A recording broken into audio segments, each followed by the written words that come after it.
चलिए अब नए कृषि के प्रकार देखेंगे। ट्रक कृषि। कौन सा कृषि? ट्रक कृषि। ट्रक कृषि मतलब नाम ही है ट्रक। यहाँ पर ट्रक की भूमिका होगा।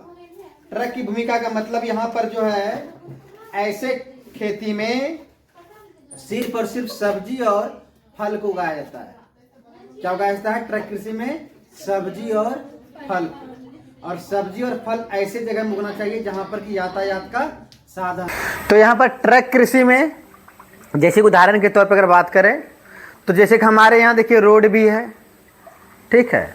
यहाँ पर लोग क्या सब्जियां उगाते हैं, लेकिन रोड कैसा है? यहाँ पर बड़े बड़े ट्रक नहीं आते हैं, तेज से चलने वाले ट्रक नहीं आते। मान लीजिए यहाँ पर सब्जी उगाने वाला है और यहाँ पर ट्रक आया, थोड़ा थोड़ा ही सब्जी इसका जितना भी जिसको सब्जी है वो सारे ट्रक वाले खरीद लिए और ये सीधा ट्रक कहाँ चला जाएगा? शहर चला जाएगा या बड़े बाज़ारों में चला जाएगा। तो वहाँ जाने पर क्या होगा? उनको कीमत ज़्यादा मिलेगा यहाँ के किसानों को, ठीक है। और नहीं तो क्या होता है यहाँ पर स्थानीय बाज़ारों में जहाँ पर कि हर कोई वहीं पर पहुँचता है, सब्जियाँ ज़्यादा होता है और लेने वाले कम होते हैं। बाज़ार में क्या होता है? लेने वाला ज़्यादा होता है, सब्जियाँ कम होता है। तो वहाँ पर मांग सब्जी का ज़्यादा है, तो वहाँ पर जहाँ मांग ज़्यादा होगा तो वहाँ पर सब्जी का कीमत भी ज़्यादा मिलेगा, रेट भी ज़्यादा मिलेगा। तो फाइनली यहाँ के किसान को ट्रक वाला जो लेगा तो महंगा दाम में लेगा, घर से बिक जाएगा, एक ये भी सुविधा हो जाएगा, ठीक है। तो ऐसे कृषि जहाँ पर कि ट्रक की व्यवस्था हो, एकदम उनके खेत के पास में ट्रक लग गया, सब कोई अपना सब्जी तोड़ा या फल तोड़ा और ट्रक पे ला दिया, और ट्रक कहाँ लेकर चला गया? शहर या बाज़ार चला गया। तो किसान को भी लाभ, फिर जो सब्जी ले जाने वाले व्यापारी हैं उनको भी लाभ, ठीक है। तो यहाँ पर लाभ की दृष्टि से यहाँ खास करके देखा जाता है। तो स्वाभाविक है ट्रक कृषि में फिर ट्रक में जो पूंजी लगाएगा, यहाँ पर पूंजी प्रधान कृषि होगा, आपको देखने को मिलेगा। और यहाँ पर लाभ कमाना यानी ज़्यादा लाभ कमाने पर विशेष ध्यान दिया जाएगा, ठीक है। तो वैसे जब किसान केवल सब्जियों को उगाता है, केवल सब्जियों और फलों को उगाता है और उन्हें ट्रक में भरकर शहरों या बाजारों में बेचने के लिए भेजता है, तो उसे क्या कहते हैं? ट्रक कृषि कहते हैं, ठीक है। अब जिनके पास बहुत सारा खेत है तो अपना स्पेशल भी ट्रक रख लिया है। छोटा छोटा किसान है तो वो 10 किसान मिल करके एक ट्रक, या फिर कोई बाहर से व्यापारी भी रह सकता है। लेकिन नॉर्मली रूप से उन्हीं में से लोग, किसान ही अपना ट्रक रखता है, किसान ही लोग सारा मतलब वो जो बाज़ार को जो मैनेज करता है। तो उसमें क्या होगा? जब किसान मैनेज करेगा तो बीच वाला जो खर्च होता है वह भी खर्च क्या होगा? उनको, किसान को ही बचत होगा ना, व्यापारी बीच में नहीं खाएगा। तो ये चीज़ें होता है यहाँ पर। अब इनकी विशेषताएं क्या है? ट्रक कृषि की क्या विशेषता है? तो ट्रक कृषि की पहली विशेषता यही होगा कि इसमें अनाज नहीं उगाए जाते, इसमें अनाज नहीं उगाया जाएगा, बल्कि केवल सब्जियां और फल उगाए जाते हैं, जिनकी शहरों में क्या होती है? भारी मांग होती है। सब्जी और फल की मांग हर समय रहता है। फल का देखते हैं अब सोमवारी में ज़बरदस्त मांग होगा। भारत में इतने ही पर्व त्यौहार है, मतलब डेली डिमांड तो है ही है। और हमारे यहाँ जो उत्सव होता है, उत्सव में भी क्या है? भारी मांग है। सब्जियां डेली लोगों को घर में खाने के लिए चाहिए, तो सब्जियों की डिमांड है। अनाज भी है, लेकिन इसके कंपेरिजन में सब्जियां, चूँकि अनाज ज़्यादा पैदावार होता है, सब्जियां कंपेरिजन में कम होता है, तो सब्जियों का डिमांड ज़्यादा होता है। दूसरी विशेषता क्या है? शहरों के पास ऐसी खेती जो होता है वो शहरों के आसपास जो भूखंड होते हैं उन पर किया जाता है, ताकि शहर से नज़दीक हो, रोड हो, तभी न होगा। अब दूरवर्ती ग्राम हमारे यहाँ पर देख लीजिए, यहाँ पर ट्रक आता है? नहीं आता है, क्योंकि भारी वाहन, हमारे जो रोड बनाया गया है भारी वाहन के लिए उपयोगी नहीं है, ठीक है। तो ट्रक नहीं आएगा तो हम छोटे गाड़ी पे, फिर छोटे गाड़ी से बड़े गाड़ी, इसमें क्या होगा? हमारा कॉस्ट बढ़ जाएगा, ठीक है। तो ये शहरों के आसपास में होता है। यह खेती उन इलाकों में होती है जहां बड़े शहर या औद्योगिक क्षेत्र पास में हैं, जैसे अमेरिका, यूरोप, ऐसे क्षेत्रों में, देशों में जो है, महादेशों में यह देखने को मिलता है। यूरोपीय देशों में देखने को मिलता है, अमेरिकी देशों में इस प्रकार की खेती देखने को मिलता है। इसके बाद इनकी क्या विशेषता, यातायात, वही बता, यातायात की सुविधा होनी चाहिए। इसमें अच्छे सड़कों और तेज ट्रकों की बहुत ज़्यादा ज़रूरत होती है। अच्छा सड़क भी चाहिए और तेज गति से ट्रक का मतलब होता है कि यहाँ पर उस गाड़ी में ट्रैफिक ना हो, पता चलेगा कि सब्जी लेकर के निकला और दिन भर जाम में फंस गया, सब्जी सब क्या हो जाएगा, खराब हो जाएगा, फल क्या हो जाएगा, खराब हो जाएगा। तो मतलब ट्रैफिक फ्री चाहिए एकदम से, ऐसे मतलब सड़क होना चाहिए। तो तेज ट्रक का मतलब यहाँ पर ये है, ठीक है।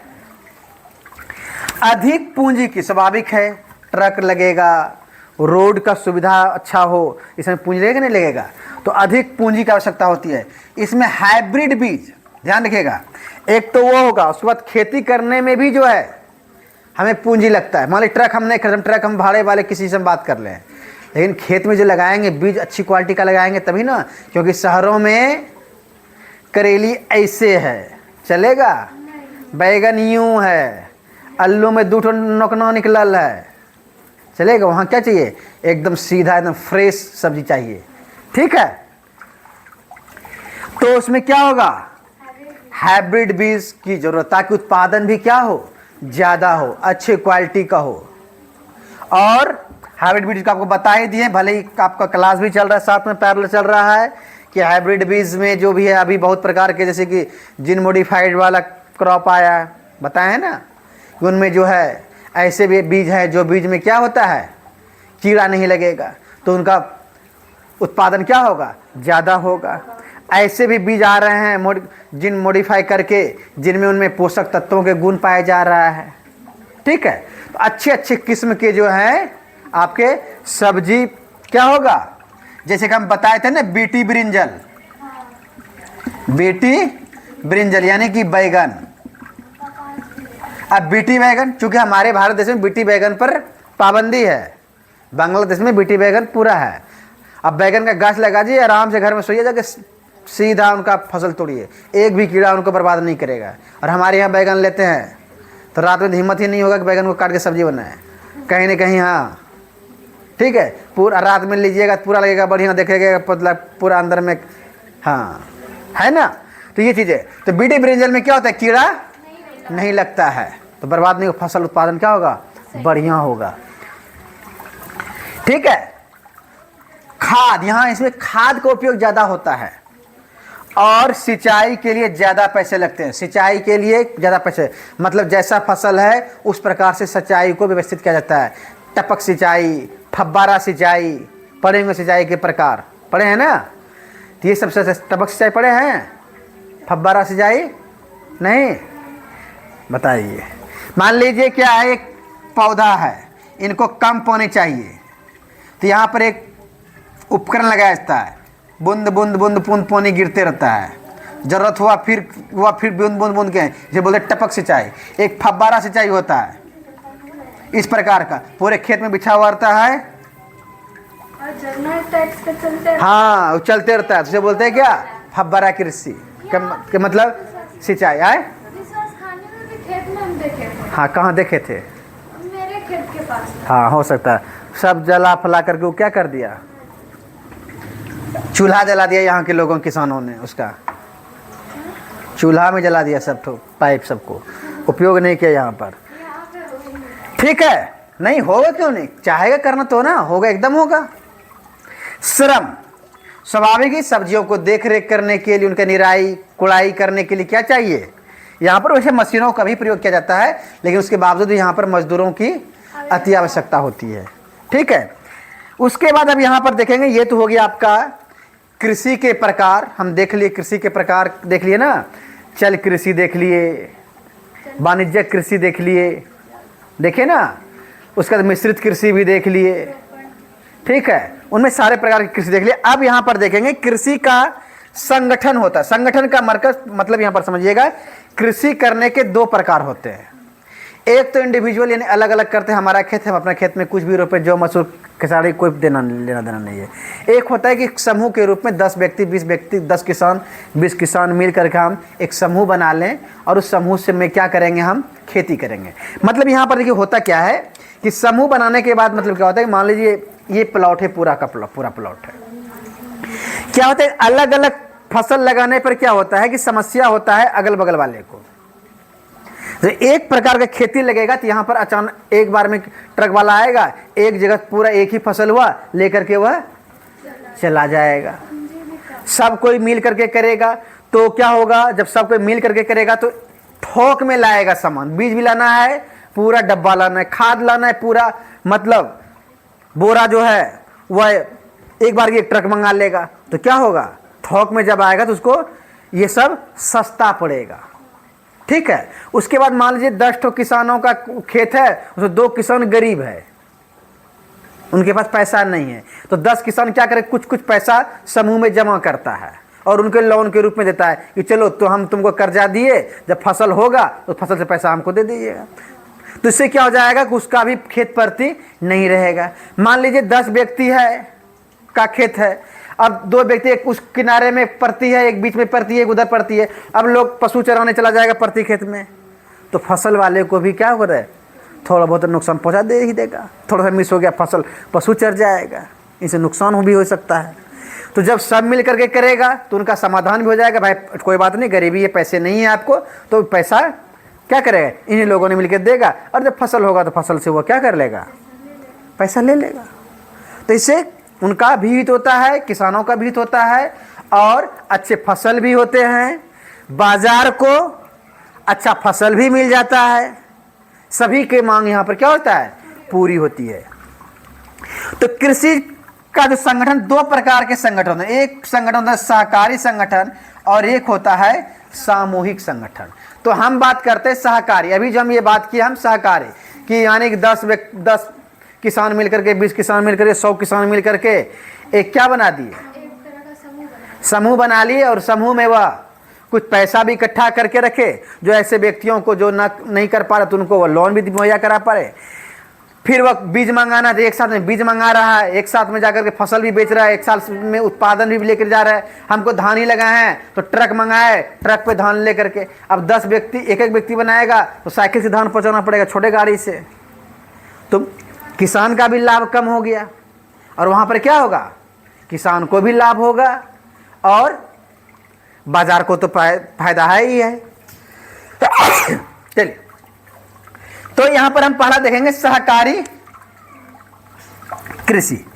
सहकारी कृषि में देखिए क्या, सहकारी कृषि क्या होता है, वही है जब कृषकों का समूह अधिक लाभ कमाने के लिए अपनी इच्छा से, यानी कि मतलब दबाव नहीं होता, किसी की इच्छाएं नहीं होती है, अपनी इच्छा से होती है कृषि। ठीक है, मतलब समूह बनाता है, सहकारी संस्था बनाता है, इसमें खेती व्यक्तिगत ही रहते हैं, मतलब खेत आपका ही होगा, खेत इसमें क्या होगा, आपका ही होगा, बस खरीद बेच में संस्था क्या करती है, मदद करती है। खरीदना है, बेचना है, इसमें संस्था क्या करती है, मदद करती है, जो अभी बताए। इसकी अगर सफलता की बात करें, डेनमार्क में जो है सबसे ज्यादा ये कृषि, यहाँ वहाँ के प्रत्येक व्यक्ति किसी न किसी समूह का क्या है, सदस्य है वहाँ पर डेनमार्क में। ठीक है, नीदरलैंड, बेल्जियम, स्वीडन, इटली, ऐसे देशों में ये जो है आपका सहकारी कृषि क्या है, मतलब देखने को वहां पर मिलता है सहकारी कृषि, और वहां उनको लाभ भी प्राप्त हो रहा है। डेनमार्क में सबसे सफल है, क्यों, क्योंकि वहां पर हर किसान क्या है, सदस्य है।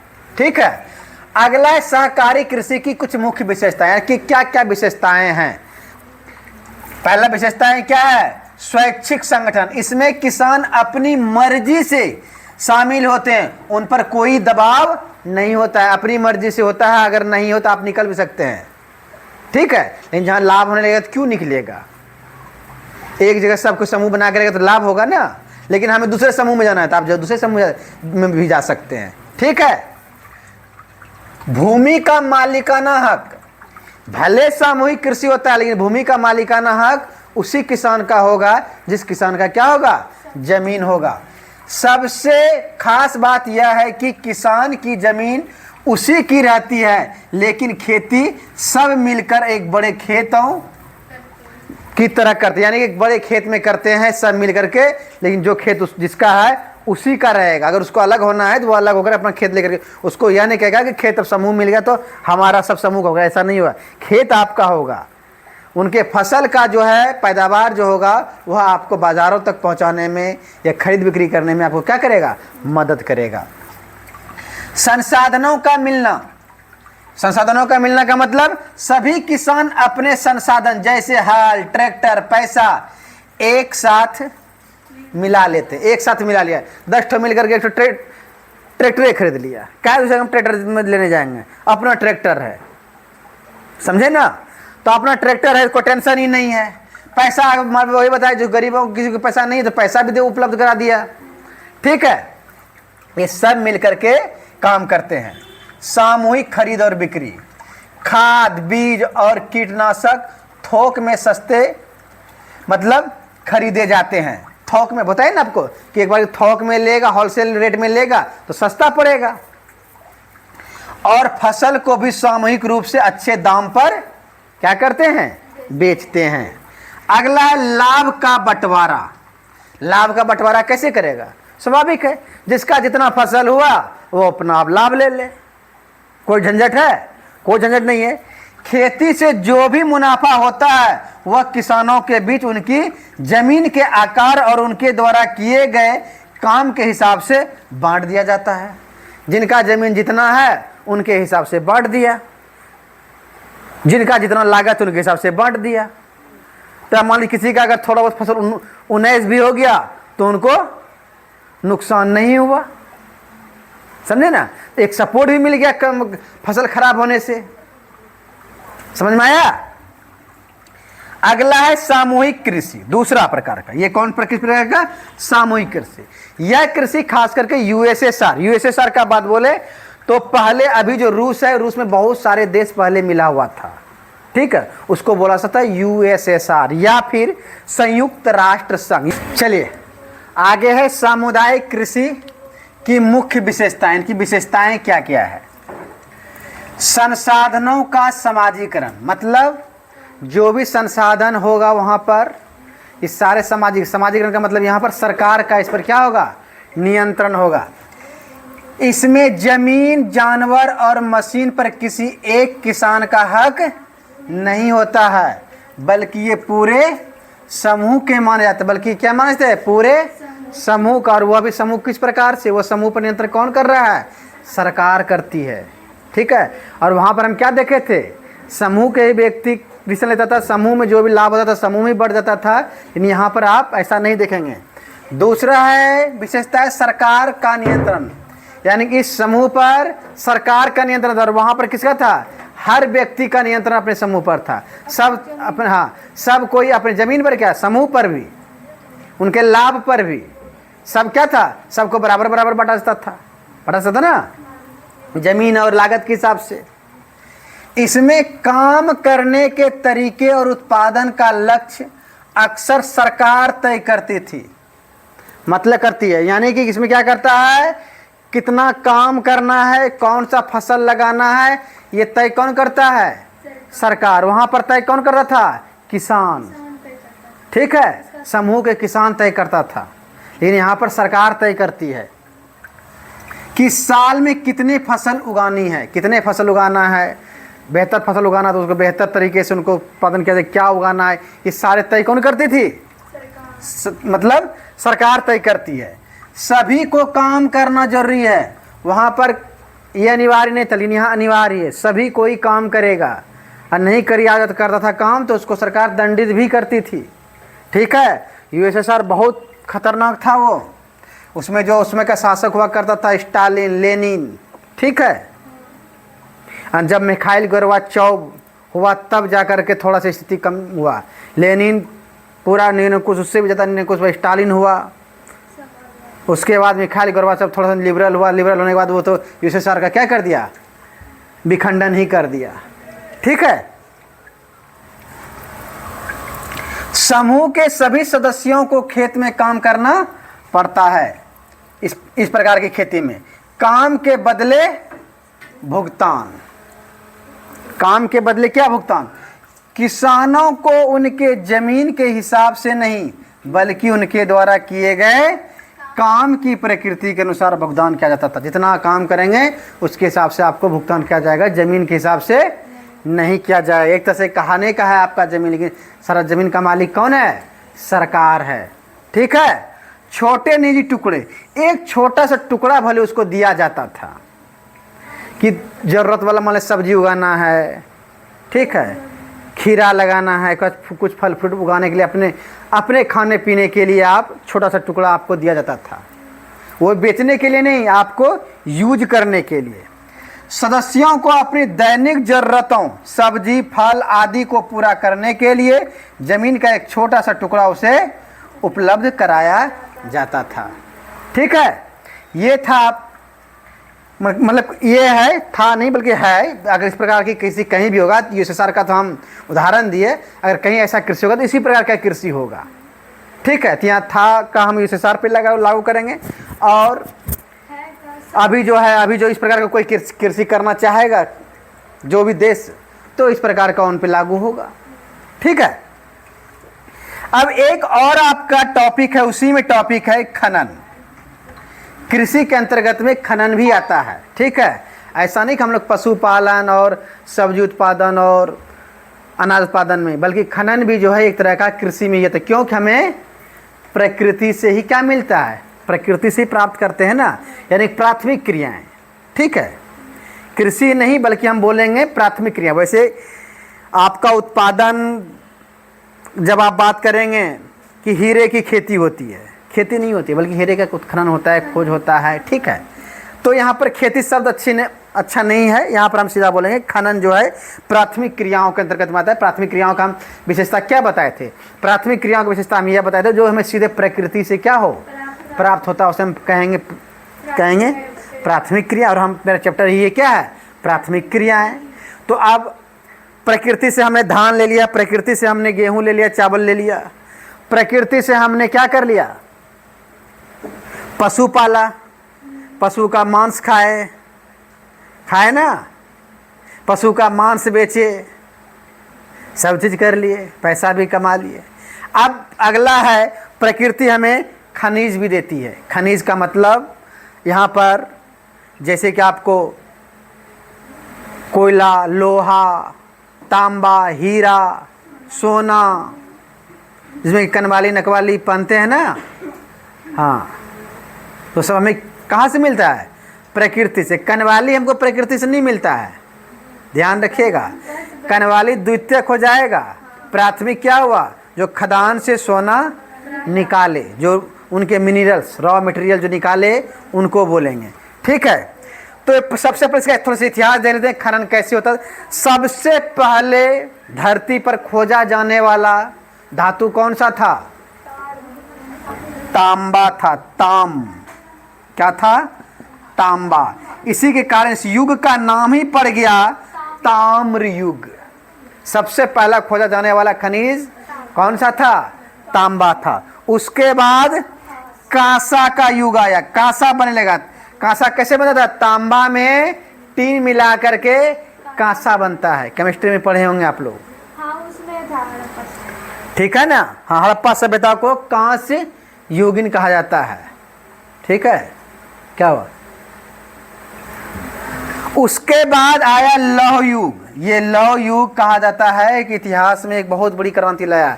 कृषि का जो विस्तार हुआ, कृषि जो तेजी से दुनिया में फैला, लोहे के आने के कारण। और यह कब आता है? उत्तर वैदिक काल में। ठीक है। ऋग वैदिक काल और उत्तर वैदिक काल को जो बांटा गया है लोहे के खोज के ही आधार पर। लोहा खोज होने से पहले जो था वह ऋग वैदिक काल, और लोहा के खोज होने के बाद काल क्या कहलाया? उत्तर वैदिक काल। ठीक है। इतिहास में और विस्तार से पढ़िएगा। वास्तविक विकास, लेकिन इतना होने के बावजूद वास्तविक विकास कब हुआ? जब औद्योगिक क्रांति हुआ। और औद्योगिक क्रांति भी का प्रारंभ कहाँ से हुआ था? इंग्लैंड से, ब्रिटेन से। औद्योगिक क्रांति का प्रारंभ कहाँ से हुआ है? ब्रिटेन से या इंग्लैंड से। ठीक है। अब यहाँ पर देखते हैं कि इनको प्रभावित करने वाले कारक कौन कौन से हैं। पहला भौतिक कारक, खनिज निक्षेप का आकार, श्रेणी और गहराई। मतलब खनिज का निक्षेप का मतलब होता है लोहा सीधे में लोहा प्राप्त नहीं होता है, लोहा में बहुत सारे उनमें क्या होता है, प्रक्रियाएं होती है, उसमें बहुत सारे अवशिष्ट मिले होते हैं, उनको अलग करना होता है, एक प्रक्रिया के द्वारा उनको लोहे को गलाया जाता है और फिर हम शुद्ध लोहा उससे प्राप्त करते हैं और फिर उस लोहे से भिन्न भिन्न प्रकार के उपकरण या फिर भिन्न भिन्न प्रकार के हम वस्तु का निर्माण करते हैं। ठीक है, तो निक्षेप के आधार पर ये निक्षेप हो गया सोने का, ये निक्षेप हो गया लोहे का, ये निक्षेप हो गया बॉक्साइड का। ठीक है, पहले हम उनका चयन करते हैं। आकार के भी आधार पर, श्रेणी और गहराई के आधार पर। श्रेणी का मतलब क्या, लोहे का जो श्रेणी होगा, लोहे ज़्यादा होगा, सोने जो होगा वह दुर्लभ श्रेणी का होगा ना, सोने कम मात्रा में है तो दुर्लभ श्रेणी में आएगा। आसानी से प्राप्त होने वाले श्रेणी में कौन आ जाएगा, लोहा आ जाएगा, कोयला आ जाएगा। ठीक है, गहराई के आधार पर खान भी है तो कुछ क्या है ऊपर में है और कुछ बहुत गहराई में है।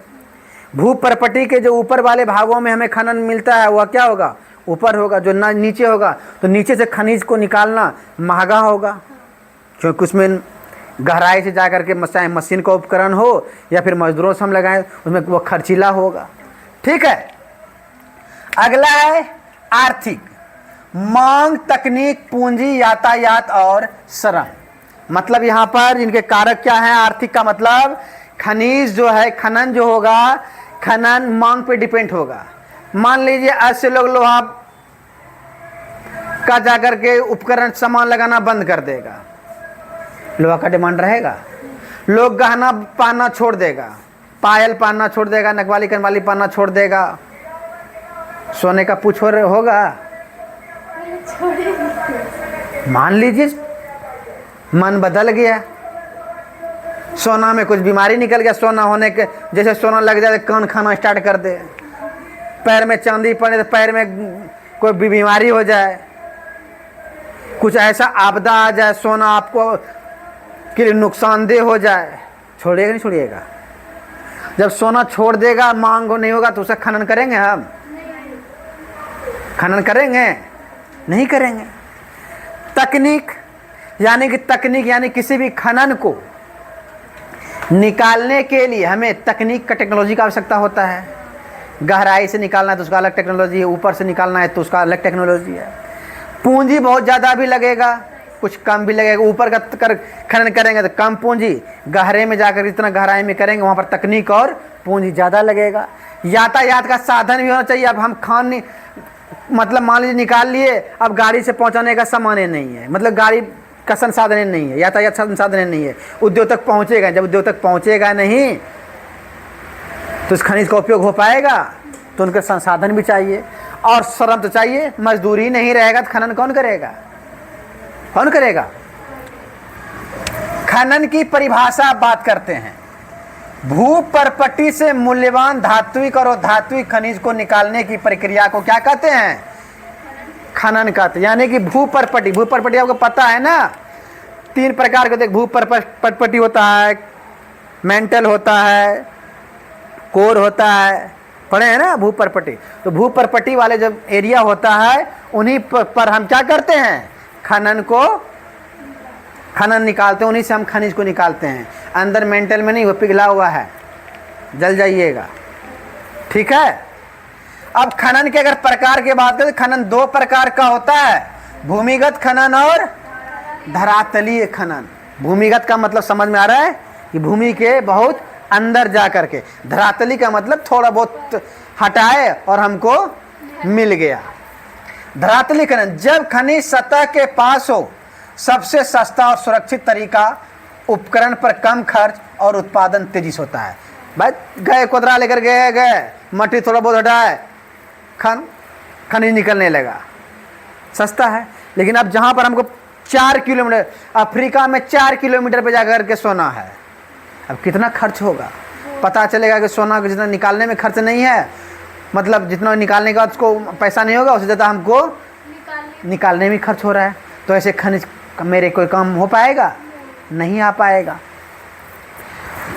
भूमिगत या कुपिक खनन, अच्छा इसको धरातली खनन को हम विवृत खनन भी कहते हैं। क्या बोलते हैं, विवृत खनन। भूमिगत खनन, कुपिका खनन, जब खनिज गहराई में हो, इसमें लंबवत कूपक यानी लंबवत यानी गहराई करके लिफ्ट के माध्यम से यानी नीचे से लिफ्ट के माध्यम से क्या करेंगे, ऊपर लाएंगे। वायु संचार प्रणाली चाहिए। वायु संचार का मतलब हम एयर शॉक के द्वारा मतलब एक एयर पाइप जोड़ें और वहाँ से हम उनके एयर के माध्यम से क्या करें, ऊपर भेजें।